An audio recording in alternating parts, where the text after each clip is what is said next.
Great. Good evening. Take your seats. Yeah. Wow. So thank you so much for joining us here this evening for this incredible conversation. So I'm Ann Kress. I'm the president of Northern Virginia Community College. This year we'll serve about 76,000 students across our 6 campuses.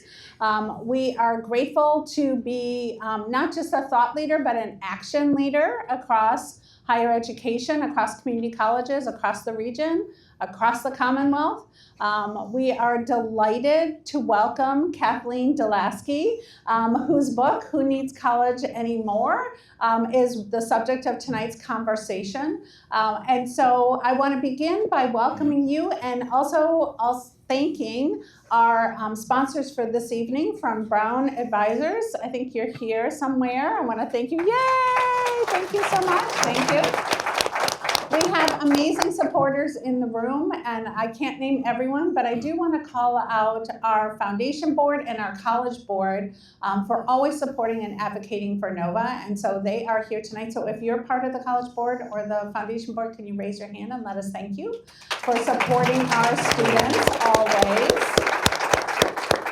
So I have very brief introductory remarks, but I want to start with a story. So I think the book came out maybe 2 years ago, 1 year ago. Oh my gosh, we're in a whole different time cycle, about a year ago. And one of our campus provosts sent me a note. And he wrote me, I got invited to this talk, Who Needs College Anymore? And I don't know if I should go. And I wrote him back, I know exactly what that book is. Yes, go, yes. Right? And the reason I said yes is because the book is really about pushing us to say yes to the students who too often are on the outside looking in, saying yes to working differently with corporate partners, thinking differently about transfer opportunities, thinking differently about how we work with high schools, thinking differently about how we offer more on-ramps and pathways to students. It's about all of those yeses, right? And it's not, no one needs college anymore. I read it more as a book about what does college need to look like for students today? Right? And I was in a gathering a couple weeks ago, and a foundation presented research that they had done with Gen Alpha.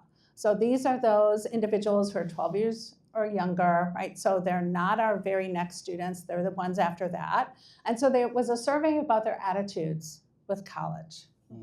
And so the first question they asked was, what is that for? Right? Which is interesting because it challenges us to answer that question, right? What is college for? How does it validate skills? How is it related to economic opportunity on the way out? Right? So one of the things that Kathleen has done over her career is dedicate herself to connecting learning to earning, to thinking about how do we make these pathways relevant for students, not just while they're at our institutions, but after their institutions as well. And that is the conversation that we're having here this evening. It's a conversation we're having not just in this room, but I know we've got folks from the East Coast to the West Coast, from the top of the country to the bottom of the country who are joining us via Zoom. This is truly a conversation among folks who bring very different perspectives about what higher education is today and what it can be tomorrow.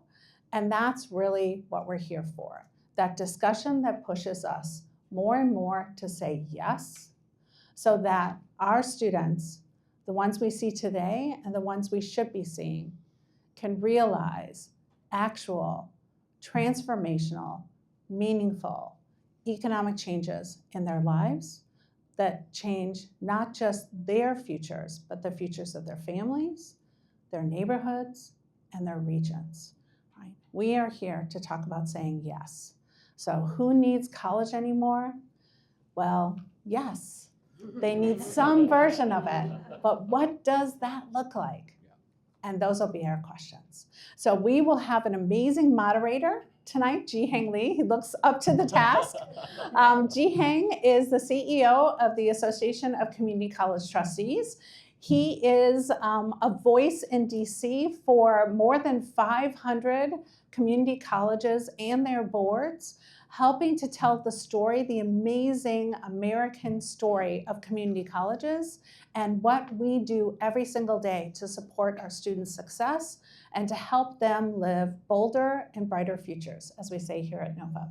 I am also happy to say that although Ji Heng represents every one of the community colleges, because he lives in McLean, we are his community college. So, and he proudly shares that as well. So with this, I will turn it over to Ji Heng to begin the conversation. And thank you again so much for joining us. Thank you, Anne. Oh, well, good evening, everyone. Is this on? Oh, you got to use your handheld. Oh. Do they have a handheld? I don't think I have a handheld. Good evening. Yep. Good evening, everyone. All right. There's always a tech issue, right? First off, as a personal privilege, as Anne mentioned, I am a resident of Fairfax County, and I'm always thrilled to be on one of our NOVA campuses. I've been to all of them except for Woodbridge, I believe. And primarily, you all know why you don't want to go to Woodbridge. I'm sorry, anything south of the mixing bowl becomes too much time is invested. But I would also just acknowledge that we have a fabulous community college president, and she's done great work on behalf of all of our students in this sector, in this region, and I just want to thank you. And she's also going to be my boss in the fall because I'm on the American Council of Education's board of directors, and Anne will be our next board chair. So I do have to listen to her sometimes. But today's conversation is really focusing around, higher education and what college looks like and what college is going to look like in the future. As we think about where we are in this public policy space and also just the conversation around college, you all know that the rising cost of college is a significant factor and barrier for many of our students. But we're also now starting talking about what the program offerings that colleges are making. We're also starting to talk about earnings as part of college. And as a parent of a first year, I guess we call them first years now, and at the University of Virginia, this is a massive conversation even for my daughter, because she doesn't really care about majors. She cares about what she's going to do in 4 years' time. Mm-hmm. And so I think we are now gravitating towards all of these changes in an increasingly changed technological environment with AI. We're also dealing with how we are dealing with the corporate sector, the business sectors, and ultimately we're going to have to think about all the occupations that will exist in a period of time.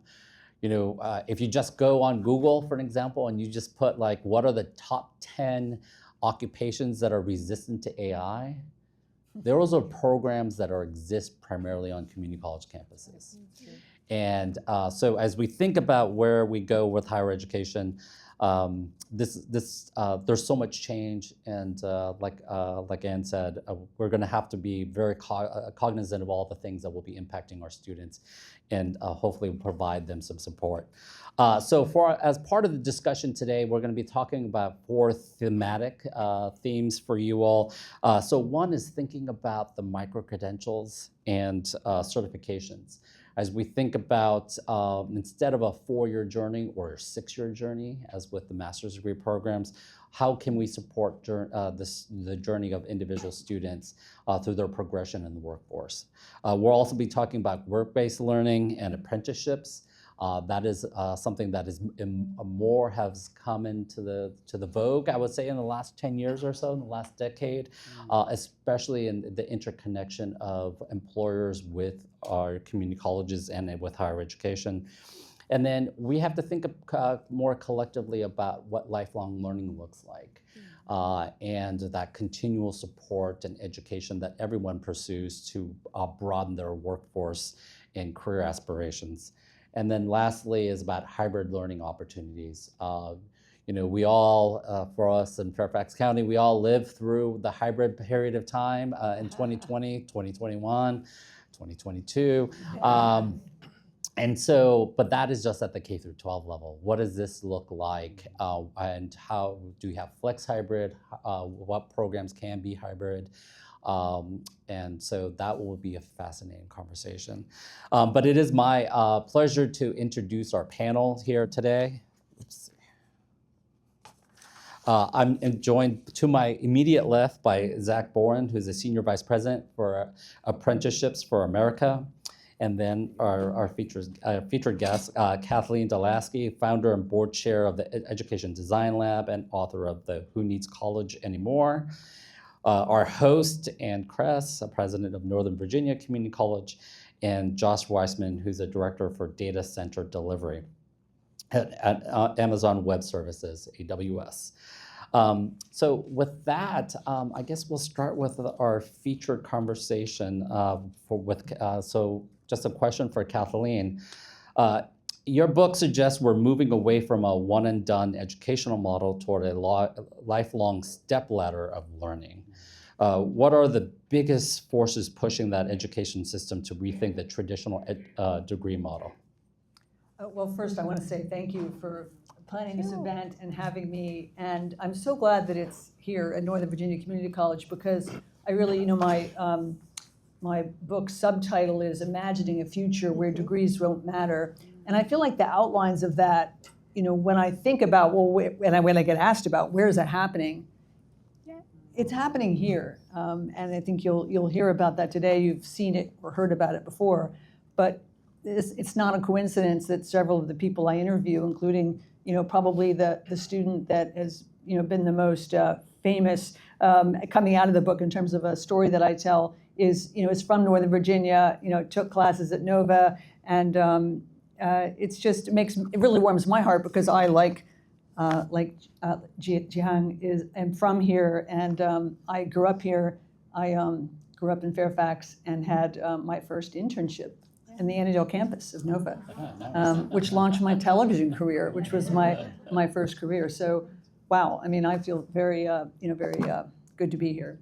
So to answer your question, I would say there are three factors which have really been building since the height of the height of the hype about the four-year degree was around 2010. And I was actually in the college access business at that time, so I was cheerleading about everyone has to go to college, and if we could just get them in the door, then they will, that will unlock these fabulous lives. And I think the underbelly of that, as we started to see the research of for whom it didn't work, something like 40 to 50% of people don't finish their degree, and then the staggering statistic that even though we've been hearing for at least a decade, you have to go to college to get a good job.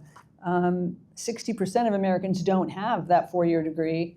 And so, what the people who were left out are really, who I wrote the book for, as well as for colleges. I wrote the book to ask colleges to, reconsider, Anne said it better than I've been saying it, but how to think about the definition. Like, can't college be more than a degree?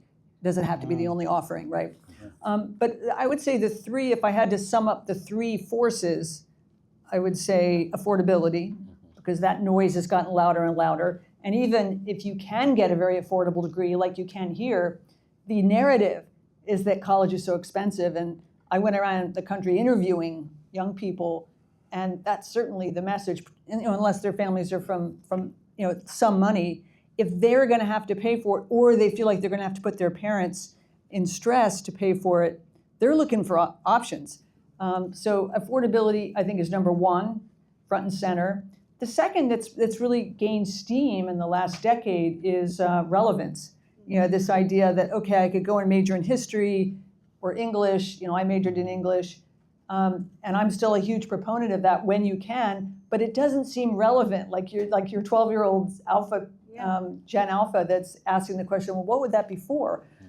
So relevance is the second piece, and boot camps really help that become a reality of thinking, well, I could just go to a boot camp My daughter did not go to college. She went to a boot camp to get her first professional job, for example. And then the third is technology, and that's coming on strong. I mean, it was already a thing, in the age of the internet, but and then obviously we had COVID, and we all learned how to be hybrid. But it's really a thing now with AI coming in. I think will only become more so. That's on hyperspeed starting, starting in 25, 26, when the AI narrative has reached down to young people, for them to say, wow, I really can pretty much do anything, and I can learn anything. I mean, obviously that's not true, but but they think it is, yeah. And so just the and those three things, ART, affordability, relevance, and technology, they all weave together too, don't they? They all are intertwined. So yeah, that would be my answer about the forces that are changing public opinion. They're not, but can I just say, they're not necessarily changing behavior, because college enrollment is actually creeping back up now. But if you look at how it's creeping up, it's not degrees. Correct. It's short-term certificates, and it's dual enrollment, Yes. and it's the other pieces that are showing that people are voting with their feet and asking for alternatives. That's a great segue to this follow-up question for you. As we think about the changing forces of higher education, but we also need to be thinking about who's actually undertaking the higher education. So can you talk a little bit about the learners and how higher education institutions have to bend change for the newest learners and I guess even the older adult students that will be coming back to our institutions? Yeah, and the data is kind of confusing about whether we are doing a good job of attracting folks from different demographics, let's say. I mean, interestingly, right now, high school age enrollment is the fastest growing type of enrollment in college, because they're taking these classes that something, like 30 states or something have now made it so that that the learner doesn't have to pay out of pocket to take a community college class. So that's actually the fastest growing form of enrollment. And then I would say, what we're learning about in the aftermath of COVID, we got a lot better about figuring out how to serve the adult learner, because we had to serve all learners in this more flexible way. And so you do see, like, online enrollment is, despite everyone, having the hangover, from not wanting to be online in learning from COVID, online enrollment is increasing and pretty dramatically. And so, I think colleges, and particularly community colleges, are learning to both how to market to adult students and high school students, and they're learning how to serve them better, and the policies that can make those folks eligible for the financial aid haven't kept up, though. So that's been that's kind of where we are right now. We're trying to catch up, and then even apprenticeships. You'll hear about that. What I see, my vision is that community colleges, and it's not just my vision, but yours too, I know, it can become and can partner with all of these different modalities to be a kind of a one-stop shopping, because community colleges really have the trust, and to your point, they have the industries that folks are particularly, want to head towards right now, or a lot of people, but they also can be the bridge, the stepladder to, anything. And so I feel that they are in the ascendancy, community colleges in particular, to serve learners, because learners need to be served in every flavor, and community colleges are figuring out how to do that. Thank you so much for that. One of the biggest players in this higher education landscape are employers. Employers are asking for different things. Employers have set of expectations for individuals that enter the workforce. And for AWS, one of our biggest employers in the state and across the country,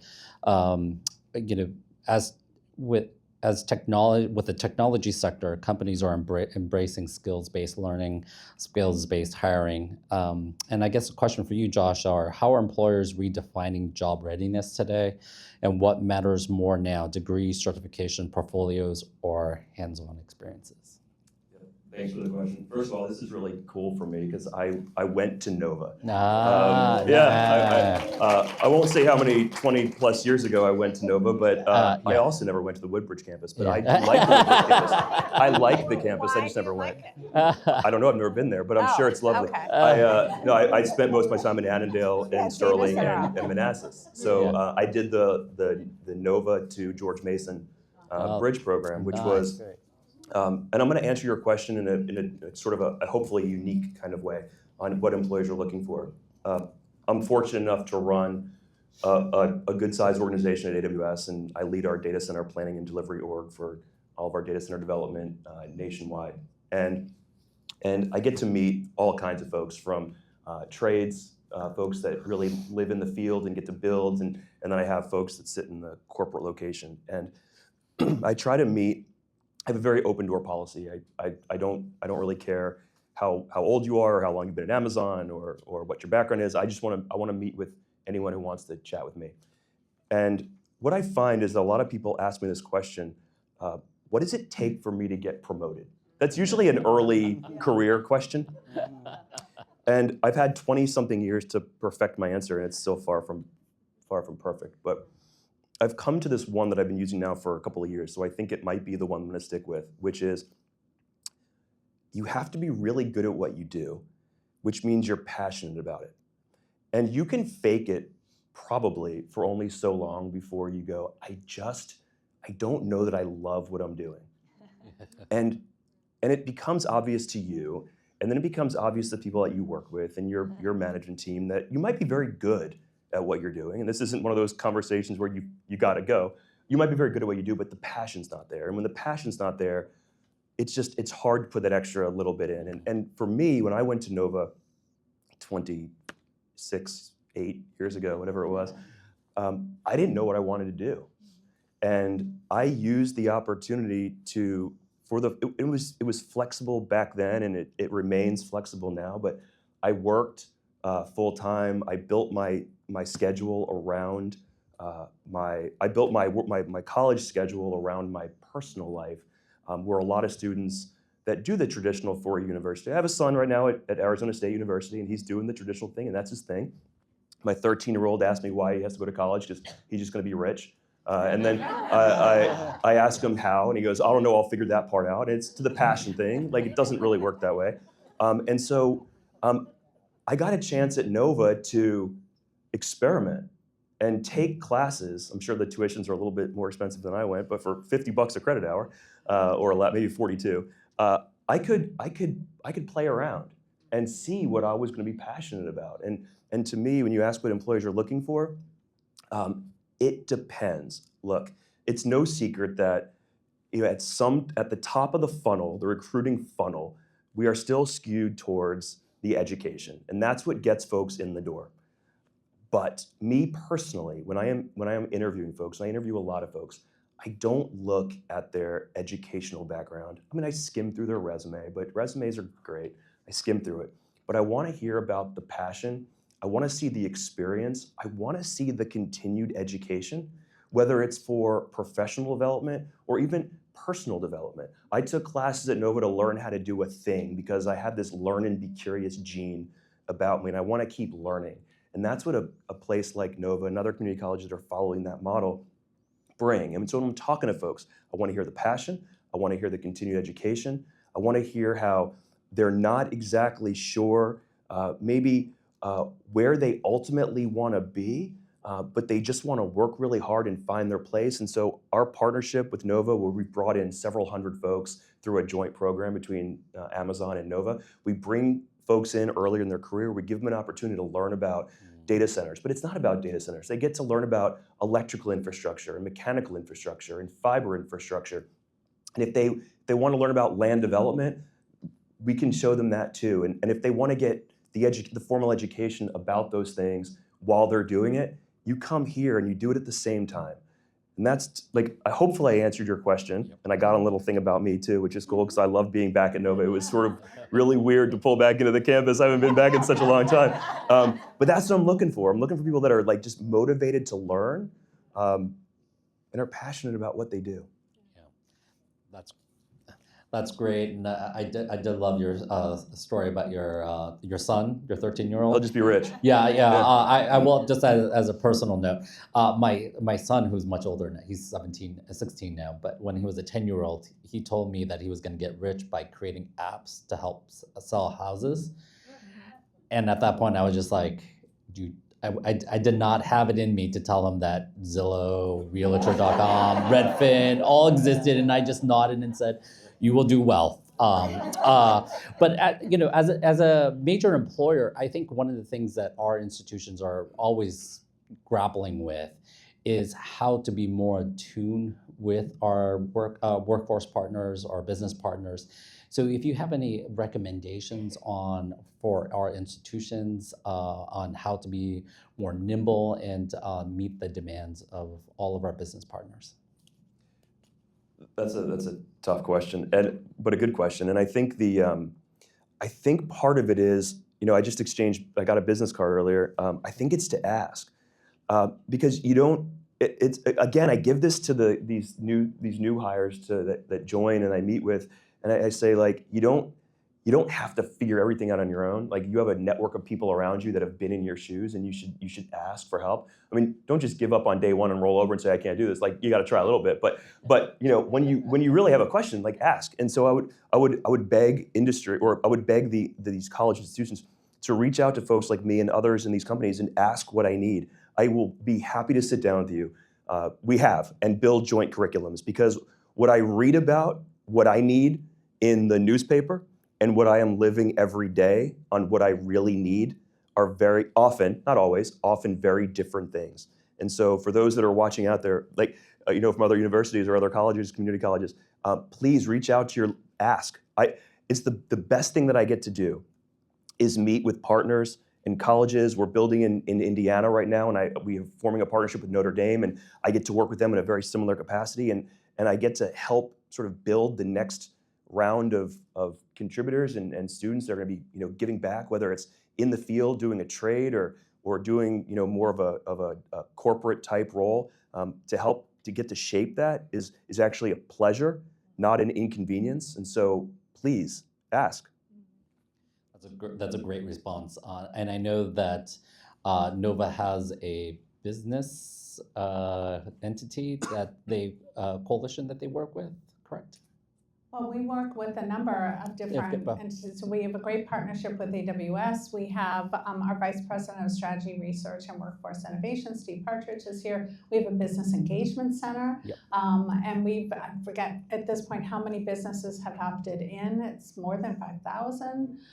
We have a guaranteed interview program. But to the point, it starts with us saying, what do you need? Right. Like, how can we help? What do you need from us? Mm-hmm. Because our goal is to make sure that our students are prepared the minute they graduate, if not before, to walk right in and be successful and get that promotion and chart a course. Yeah. Well, thank you for that. And thank you, Josh. As we think about the skills necessary to succeed in the workforce, we think about apprenticeships. And while apprenticeships are widely used in Europe, for an example, and especially in like countries like Germany, they're still underdeveloped in the United States. And so this is a question for you, Zach. Why are apprenticeships gaining momentum now, and what makes them such a powerful pathway for students and employers? Sure, I'm going to grab your. Oh, yes. Well, just to prove your point, how many here have apprenticed or had a parent apprentice? Like three. So 3 and my dad. 3 and my dad. So I'm a son of I'm a proud son of an apprentice. My dad did a 5-year apprentice with our local electrical company where I grew up in small town Indiana, and growing up, I never really thought, okay, yeah, I want an apprentice. My dad said, you're on college, you're in the advanced courses. This is what you're going to do. No way you're doing what I did. I have to be out in the heat all day. But I think that is it's changing, and I think it's changing for the exact reasons that you mentioned, Kathleen, about why we're thinking differently about education. I think one is really about automation, Right. and just the pace at which jobs are changing, and that education needs to catch up to that speed of automation. And apprenticeships are that kind of flexible model. So if you're not familiar with apprenticeships, they're an earn and learn model. So you're doing a job, you're becoming an electrician, you're a cybersecurity analyst, you're a welder, you're a, any type of, I've had a lot of folks ask me, can anything be apprentice? And I think probably, except for maybe a couple of jobs. But it's often just learning from somebody who's really good at that job, and then you're taking some courses that go along with that person showing you how to do that job very well. And then you become that person that does that job very well.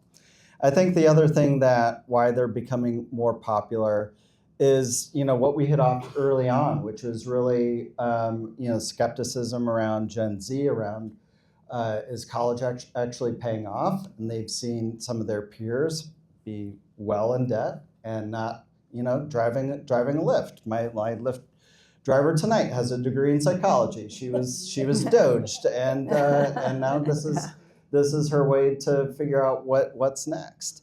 And then I would say, the third reason why apprenticeships are becoming more popular is because we just finally invested as a society, as a government, in this kind of long-term valued way of learning. So we've seen Presidents Obama, Trump, Biden all get behind this idea of apprenticeships. Our president now has a goal of getting to 1 million apprentices. I would argue he needs to work harder at that if we're going to get there. And that just includes putting money where your mouth is. So if you look at what we invest in apprenticeships versus higher ed, it's $1 for every $1,000 that goes into federal, state, local dollars. We just don't spend. And the lion's share of spending for apprenticeships is in construction today. It's in union construction. They spend about $1 billion a year.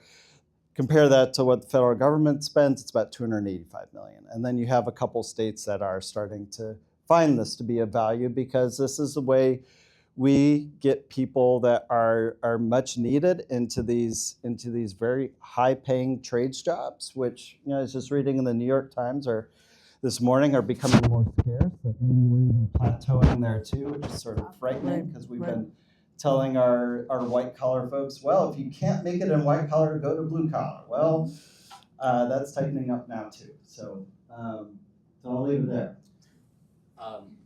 In that vein of increasing apprenticeships, I guess this is a two-part question. So the first question is, how can employers create or launch apprenticeship programs?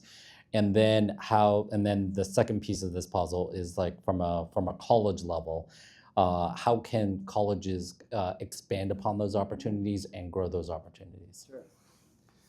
So, I've been one of those folks that has kind of done it all in apprenticeships. Has been my life for about the last 20 years. So I've sold apprenticeships to employers. I signed up Amazon to do an apprenticeship program while I was director of registered apprenticeship at the U.S. Department of Labor. I was excited to work with AWS as they brought on cloud engineers to apprentice. And so, when we talk about apprenticeships, they're bought, or they're sold and not bought. They have to be sold by an organization. So, and that's usually, for a long time, that's been the federal government, but increasingly that's industry associations, that's unions, that's community colleges that are getting more and more engaged in the offering of building an apprenticeship program for a company. And so when we talk about what employers need, it comes down to like three areas. You've got a recruitment problem, you've got a retention problem, you've got a retirement problem, the three big R's. So that's where we talk to employers and you find their need for where they need to bring in that next generation. And so retirement becomes a very big issue when we think about all the baby boomers that are going to be taking their very great skills right out of the labor market and taking their gold watch with them. So, you know, what I would tell employers, and I'll probably get into this a little bit later on in some of the questions, is that we have just short-term thinking when it comes to employers thinking about what they need in their workforce. And in comparison to our European partners, they're thinking, who do I need 5 years from now? And how do I train that mechatronics tech? How do I train that engineer? How do I train that welder that I'm going to need 5 years from now? Because if I don't, I'm going to be in a pickle then. And we're still, our American businesses are very much into competing for talent. We're still trying to poach one another for talent. You know, if I can pick someone off for $1 more an hour, that'll be a much better deal. But what we end up doing is often just shooting ourselves in our foot, because if we did, in fact, invest in our workforce, it become more loyal, we retain them for longer. And that's what a lot of the research shows, is that, you know, apprenticeships do have this really great return on investment. We did an evaluation while I was at Urban Institute that showed that for every $1 an employer invested, they're getting $1.44 in return. And that's in just productivity, you know, building a better culture, things of that sort. You know, when I worked with John Deere, they said, you know, when we brought in our youth apprentices, this was the best investment we could have made, because we got so much more engagement from our older folks, because they were like, we want to hang out with these young people. We want to help them build this business. This is really cool. So yeah, I think there's, you know, but we just don't have enough of them. We don't have enough investment, and there needs to be more incentives coming out of the federal government, out of the states, to be able to incentivize more of these programs if we want to see them. Thank you for that.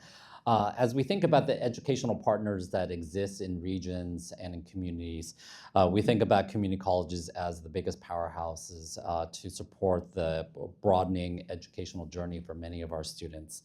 And this is a question for Ann, our president here. How is Nova adapting to support a more flexible stepladder approach to education, where students move in and out of learning throughout their careers? No, I think it's a really important question. And one of the things we talk about often at Nova is that there's no wrong door, right? And I think that's one of the challenges that higher education has faced for a long time, is that there have been a lot of wrong doors, right? So if you get that industry recognized credential, it's not going to count. If you begin at this school and then transfer to that school, your credits aren't going to go with you. I remember having a conversation with one of our students at our medical education campus, a student who was studying nursing. And this student was a military spouse, and every time her husband was moved, she moved as well. And she had been trying through 3 different states to complete her nursing degree. And every time she moved, she would go to the local school and they would say, okay, well, those courses don't count here. And she had gotten so close, they were moving from North Carolina up here to Virginia, that she had sort of told herself that she would have to drive back and forth to Charlotte. She had her own family, but she just wanted to finish that. And she showed up at the medical education campus fully prepared to hear a no, and she heard a yes. Yeah, we can work with this. This is absolutely, we'll take those credits. That's not a problem. And she cried because she couldn't believe she had gotten a yes. And so I think one of the things that higher education writ large and Nova in specific, it really needs to dedicate themselves to, and I'm pleased to say I work at an institution, I serve an institution that has, is making sure those doors open with yeses, right? So you think about that whole continuum. Start with high school dual enrollment. So Nova delivers free college courses to students while they're still in high school, affordability, to 17,000 students across our region. 17,000 students are getting free college courses while they're still in high school, right? Now in the Commonwealth of Virginia, there's something called College and Career Ready Virginia, CCRV, and it guarantees every student the ability to complete their Uniform Certificate of General Studies, which is essentially your first year of college at no cost through your local community college in your local high school, right? So no wrong door. Right? Students begin at Nova, let's say through our Fast Forward program, which is industry recognized credentials. So they might get a CompTIA certification, they might get an AI certification, they might get CNA, they might get whatever. We turn those industry recognized credentials into college credits. So you might start in what we call the non-credit part of Nova, and you earn that certification, and on average, according to the Commonwealth of Virginia, when you get that certification, you're gonna earn 60% more. Now, I'm not gonna lie to you, those are often individuals who are making right now, let's say $20,000 a year, but they're gonna make 60% more than 20,000. I should have chosen an easy number that I could have multiplied, but that's gonna be, right, $32,000 a year. But they might get that first job that offers them actual paid insurance with that. And there's no wrong door. They can stack that certification with another. They can use it towards an associate degree. They can leverage that associate's degree to transfer over to Mason. Right?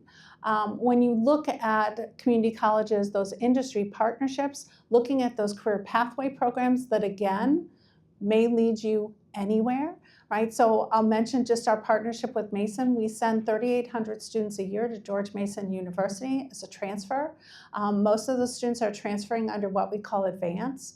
Advance counts all credits, which not all university transfer programs do. On average, across the US, a student who tries to transfer from a community college to a university is going to lose 40% of their credits. 40%. Think about the time, the energy, all of that. Students in Advance, all of their credits transfer. They know that they're going over to Mason. They know what their pathway is. Those students graduate in any field, right? Something that's applied. They could get an English degree. They could get a comms degree. They could get an arts degree. They're going to get that degree on average in a little bit more than a year after they transfer. So effectively, their four-year degree, which in the US is no longer a four-year degree, for most students it's 6, 7, 8, they're getting that now in a year less. So that's the work that we can do. I think we play that incredibly critical interstitial role, right? We're in the middle of everything. We're in the middle of employers, students, families. We're in the middle of university transfer. We're in the middle of where we are today and where the future is. Like, how are we going to predict these things? And we're right at the center of those affordability conversations. One of the things I often tell students is that you start at Nova, you transfer to UVA. You start at Nova. In fact, I was introduced at a high school graduation ceremony by a young man who earned his associates while he was still in high school from Nova through dual enrollment. He was taking that associates to Princeton, which is a school I think a few people have heard about. So you could go anywhere. On that four-year degree, it doesn't say Princeton, by the way, it got credits from Nova, right? By the way, those credits probably cost 10%, or in fact, because they were dual enrollment, 100% less than what these credits would have cost at Princeton. So I think that's part of it, is not just, right, who is college for, but how do you afford college? How do you make college work for you rather than you working for college, sort of thing. And I love the door conversation, because one of the conversations I always have with governing boards is that we want to ensure that our institutions are the first door, but not the last door of that educational journey. One of the things that we've been all talking about is our students and individuals that are entering the workforce. But ultimately, at the end of the day, what we're talking about is talent. And because all of our business partners, our Nova is looking for talent to come into their workforce. And as we think about that conversation, what is the role of Nova in talent curation and supporting that journey for these individuals? I think, some wise person once said, talent is everywhere, opportunity is not. Right. So when you think about Nova, you think about that open door of opportunity. But we talk about how to make sure that front door doesn't lead immediately to the back door, right? So we come in and we leave. We want that first step at registration to lead to graduation. And so part of that is thinking through, how do we advise students? This event is being put on by the amazing people at our Nova Educational Foundation. It is those holistic supports. We're talking about students who need more than I needed when I went to college, right? I was not balancing 3 part-time jobs, a family, and trying to go to school. 72% of our students are part-time students at Nova. They are also Lyft drivers, right? We live in one of the most affluent parts of the country, but I often tell people our students are the Lyft drivers that take our, individuals who work here to dull us. They're the Instacart shoppers, right? They're the person who's checking you out at the Wegmans.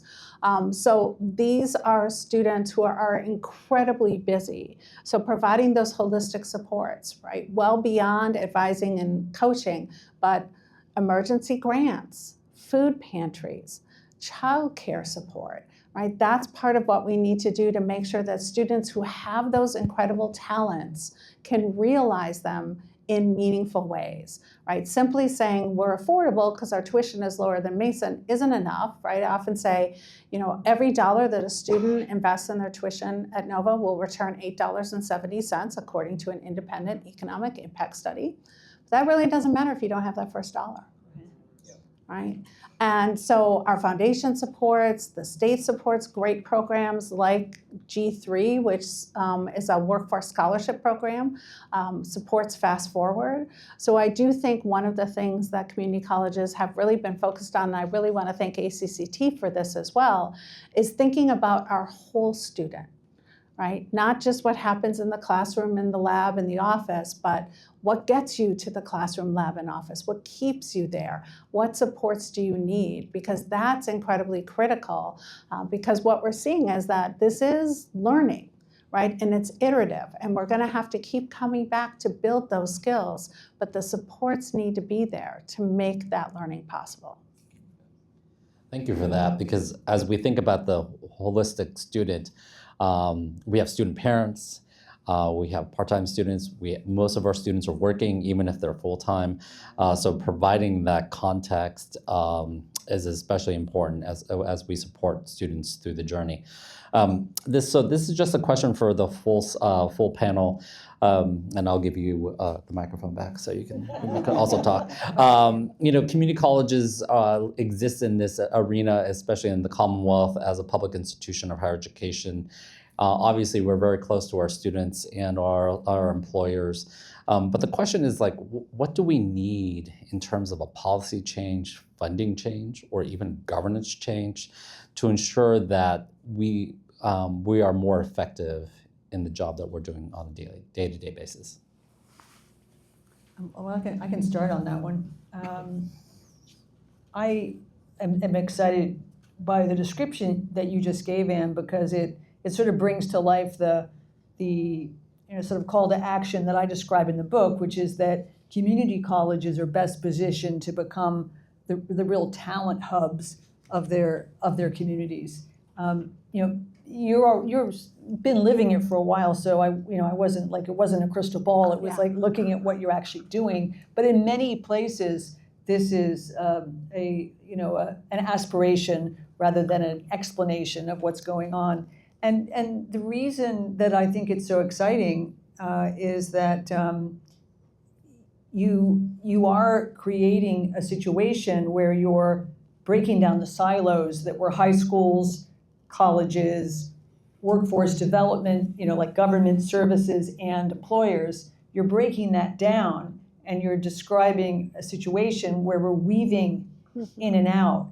And so the policy changes that are, I think, the biggest one staring us in the face is the fact that you can do a short-term program at Nova in, let's say, cybersecurity, and you're a single mom and you're taking that program, and because you're not a full-time student, you got to pay for it yourself. Versus if you are one of many of our kids and you're going off to college to figure out, who do I want to be, you're funded by the government, through student loans and student grants in many cases, and that's messed up, and it's messed up because they're considered two different types of learning, and where I think the biggest thing we could do is to fund all of these kinds of programs. If Northern Virginia Community College wants to start an apprenticeship program for many of the things that AWS is doing, that should be, federal financial student aid should cover that rather than, you having to pitch it to the employer to sell them to say, well, you should pay for part of this because, with apprenticeships, you're supposed to earn a salary, right? So why can't work study be revolutionized to cover that? We've talked about it. We've done a few experiments at the lab on it, but we haven't gone very far. I do think, that, this administration is trying to do a little piece of this with Workforce Pell, if you've all heard of that. But, as we were talking before the break, it's slow moving, right? But that's to me, if you said pick one thing that has to happen, I would say changing the funding of how learning gets funded, and beyond the degree. The degree should not be the only thing that really gets funded. Yeah, I would just say I understand why you asked me to come here, because I agree with everything you said, Kathleen. But I would also just say that community college has this real chance to be this kind of bridge in between high school, college, and the employer by what I love what you were saying was getting to that first dollar, right? So you can be that organization that helps them get that first dollar, and then connects their education actually to a real job that they can do while they're learning.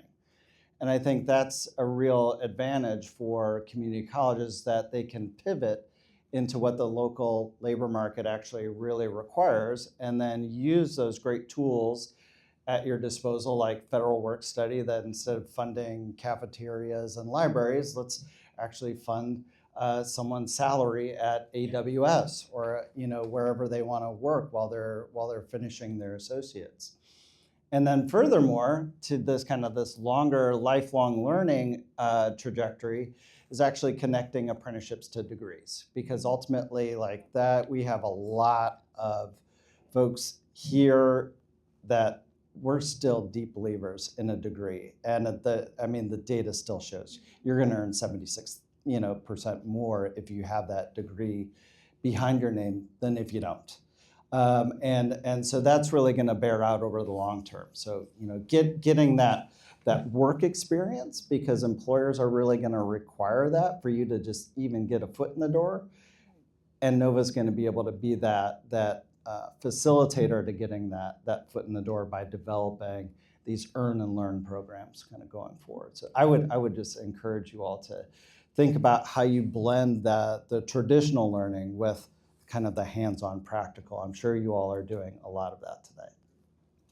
The only thing, all great answers. The only thing I would add to that, it ties back to the last question, and where you had said that, well, once you get it, if you can get into these companies like an Amazon, right? And we want to get you, and the skills are evolving. What we need in industry right now is evolving, and at a pace that, quite frankly, I have not seen in my 20 years. And there's a whole engine, and I'm involved in both the construction side of the business on the infrastructure, and then I also sort of on the front end on the technology piece. And there's a whole world behind the scenes that when you pick up your phone and use it, right? There's a whole trade behind that has spent months and years building infrastructure. And if you're passionate about what you're doing, and you get into a company like AWS, we are more than happy to help you with your education and sending you back to a community college to help change, improve, upskill, right? Even if you want to stay in the trades, the trades are evolving.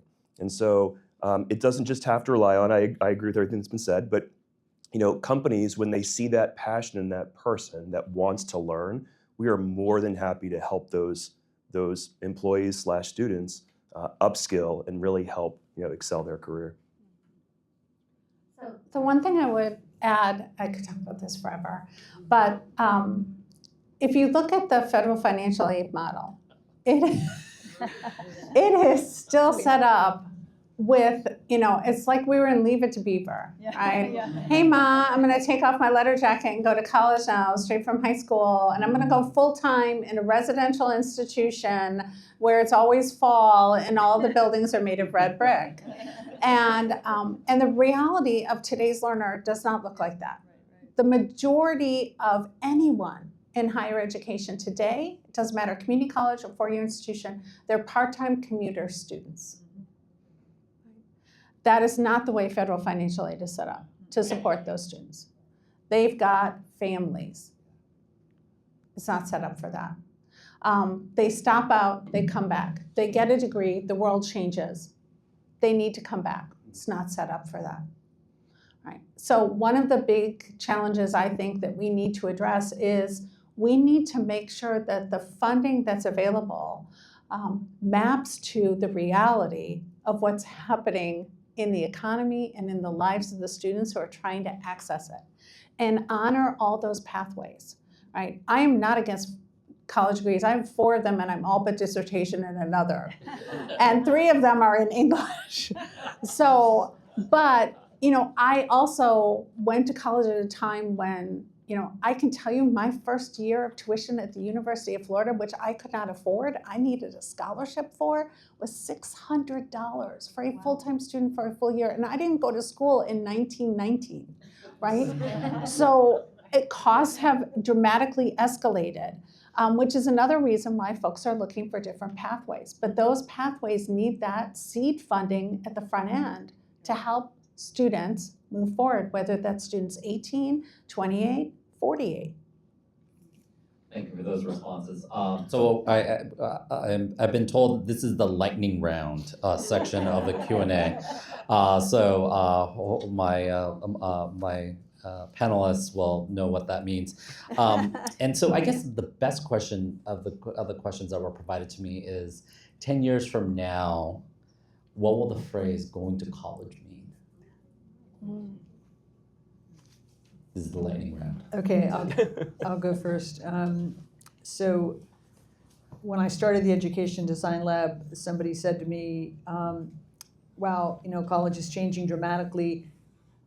In the future, college presidents need to figure out not how to be school, but how to be Disney. And and I was like, what do you mean? He said, because it's like, what's the E-ride? And the E-ride, you know, there's the expensive ones where you get to do the really cool stuff. That's it's experience. Disney knows how to provide an experience, and I think college, whether you are offering a degree or a short-term certificate, it's the experience, gaining experience, having the experience as you described to try things out. That's more the mental model that we have to shift to. And I've carried that with me in those 10 years. Is that lightning enough? Yep. Anybody else? Yeah, I guess I would just wish it to be more connected to work, that we have more work experiences, that, you know, there's so many young people coming out of college and are just, you have to train them all over again once they end up at the workplace. And that's just not an acceptable model for most employers. So letting young people understand what they want to do and what they're excited about, and getting lots of opportunities to taste and feel that work, I think is going to be really important for colleges to take on. Just a couple observations. I don't know if anyone's ever seen the sweatshirts you can buy that says college student on it, like no specific college whatsoever, it just says college student. Yeah. I think college is just a concept. Like, I can't tell you the number of times I've been in conversations where someone will look me in the face and say, not everyone needs to go to college, they can go to community college. Oh, no. And I'm like, well, it's in the name. So, clue. I think in 10 years, going to college means getting a meaningful credential. Right. Yep. And that credential may be meaningful in any number of ways, but I think it's going to be the placeholder for getting a meaningful credential. Love it. I think the only thing I would add to that is in the way that you want it, right? Yeah. In the way that's tailored for you. Yeah. I imagine, like, I dread a world where everything goes online and that poor student who doesn't learn that way is forced to learn. And we saw that during COVID, where you know, some students fell behind and some excelled. It's just a different way of learning. And so I imagine a world in 10 years where exactly what you said, and what you said is an experience, but it's an experience that you tailor for yourself. Very personalized. Okay. Well, thank you for those responses. I also want to thank the audience when you signed up for this opportunity to listen to these great individuals to talk a little bit about each of their perspectives. Many of you provided some questions for this group. And I will say that this is a little personal to me because I have a junior in high school. So the question is, if you were advising a high school junior, and just so we're clear, I did not provide this question today, who is unsure about whether college is worth it, what are some of the questions they should be asking? What are some of the questions they should be answering before they choose their next step? I would, so I went with my children on their college tours, and you can just imagine what that's like. I have a question. Yes. So the first thing I would ask is, what is the return on this investment? What is my investment? What is my return on my investment? Because one of the things I'll often tell students is, if you want to major in dance, you should, right? If you want to major in English, you should.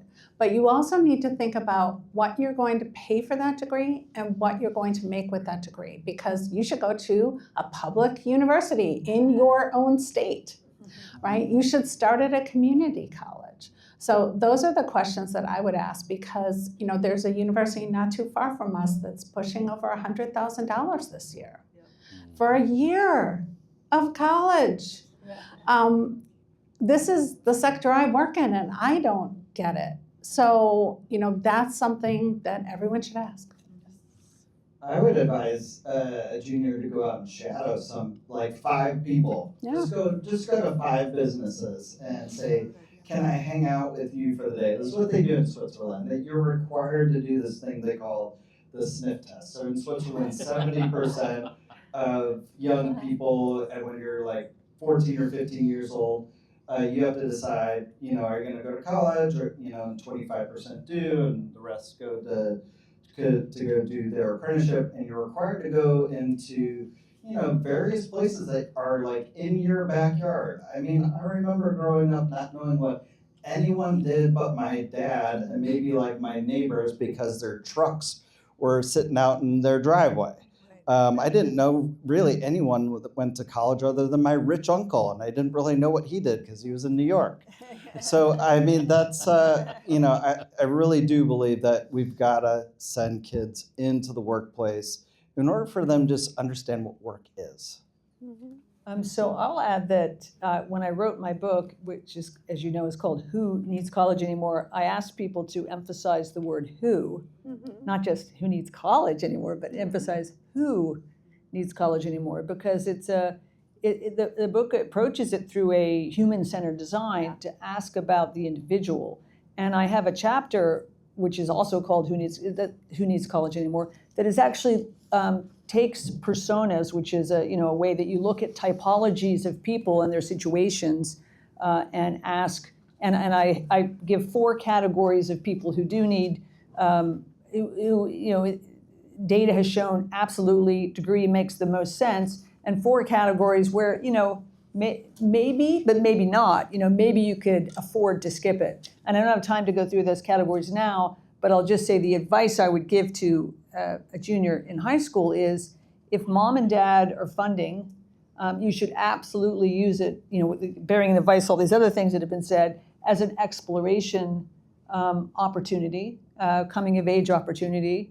But if it's a huge point of stress for your family, or you don't feel you have an academic identity, you want to work with your hands, because there's very many people in that category, or you just have no idea what you want to do, I would say, it's okay to put it off in this day and age, or to look for a shortcut. You can still get to a dignity-filled life without it today, and that is a huge difference between even, I would say, 10 years ago. One of the things that we always hear is employers say that they need a different skill set for individuals that are coming out of college, or what colleges are providing.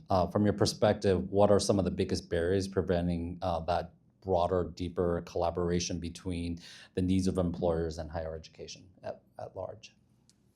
So I've done a lot of college recruiting. And I typically, in a previous life, I've gone to the top 25 universities and done the recruiting. And a lot of the students come up to me and they have the same resume. They've taken all the same classes. And I go, let me guess, you have a 4 whatever GPA? And they go, yeah, how did you know? And I go, well, because you're at a great school and you're here at this thing talking to, all the big companies. So you're proud of yourself. And you should be. You've worked your butt off to get where you are. But what am I really looking for as an employer? And it depends on the skill, on the role that I'm hiring for. Not all roles are created equal. There are certain roles where I continually am impressed with the education and the work they come out with. Electrical engineering, computer science, you go to those schools and typically you graduate with a real skill set that can contribute on day one. And I don't mean that any other degrees don't provide a real skill set, but it is different. You are doing a lot of the work that you will be doing in the workforce in those degrees. But even still, I'm not necessarily looking for that as a 21-year-old, 22-year-old, 23-year-old kid coming out of college. I'm looking for the ability to figure things out. Like, that's really what I'm looking for. And so I find that there's a couple of different types of students that sort of graduate or exist. They're the ones that are hungry to learn, and then there are the ones that have learned a functional skill, they're proud of that skill, and they want to go do that skill, and both are fine. But what I'm really looking for are those folks that, because I can tell you that even as a computer science major or an electrical engineering major, what I just cited as these two, the world that you operate in today is going to look very different than the world you operate in tomorrow. Computer science was the top degree just a few years ago, and now, you see these articles around, Claude and OpenAI can do a lot of that work for you, so now what? Well, there's still a lot of opportunity for folks with computer science degrees. So if anyone that has one or has kids getting it, it's a great degree. But what happens when all of a sudden what you are really great at pivots? You cannot have an identity crisis and wonder. Now you can and go back to Nova and get some continuing education classes. That's great. But I need you to embrace that and go figure it out. What does that mean? What is the new skill I need to learn? That is what I'm looking for. That is the number one question that I ask when I'm talking to college students. They never get it right. I go, what's the one skill set I'm looking for? And I go, the skill set to figure things out. They never get it, but that's the one I'm looking for. Thank you for that. And I just, we're at time tonight, and tonight's conversation shows that the future of higher education won't be defined by a single path, as we just talked about, from dual enrollment to a lifelong learning to degrees and additional credentials. There's going to be endless opportunities for our students in the future. Please thank our panelists for their enormous participation today.